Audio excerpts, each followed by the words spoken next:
আজকে স্বাধীন বাংলায় বসেও কিছু নাস্তিক পর্দা নিয়ে কথা বলে। ঢাকা ভার্সিটির এক প্রফেসর তিনি বলছেন, যারা পর্দা করে, হিজাব পরে, নেকাব লাগায়, তারা ভার্সিটিতে আসার দরকার নাই। যারা পর্দা করে, হিজাব পরে, নেকাব পরে, ওই সমস্ত মেয়েদের ভার্সিটিতে আসার দরকার নাই। উনি তো বলে ফেলছে, এখন কি করবেন? তিনি তো বলে ফেলছেন। আমরাও বলতে চাই, যেই 90% মুসলমানের দেশে, 92% মুসলমানের দেশে আমাদের পীর মাশায়েখেরা টিকির বদলে টুপি পরতে শিখিয়েছে, ঠিক কিনা?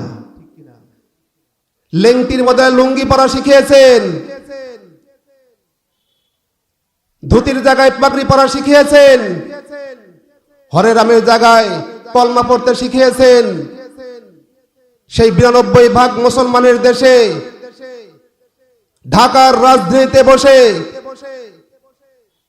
পুলিশ পাহারায় পর্দা নিয়ে কথা বলা যায়। বুকের সাহস থাকলে পাবনার জমিনে এসে বলো, পিঠের চামড়া নিয়ে ঢাকা যাওয়া যাবে না, ঠিক কিনা? পিঠের চামড়া নিয়ে ঢাকা যাওয়া যাবে না। আর এই বাংলার জমিনে কোন নাস্তিক, মুরতাদ, বেঈমান কোরআন নিয়ে কথা বলবে, ইসলাম নিয়ে কথা বলবে, হাদিস নিয়ে কথা বলবে, আমাদের শরীরে এক বিন্দু রক্ত থাকতে ওই বেঈমানদের বাংলার জমিন ছাড়া দিতে হবে।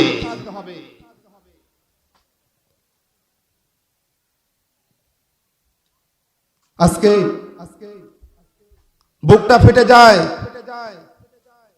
যেই 90% মুসলমানের দেশে এখনো কোরআন নিয়ে কথা বলা হয়।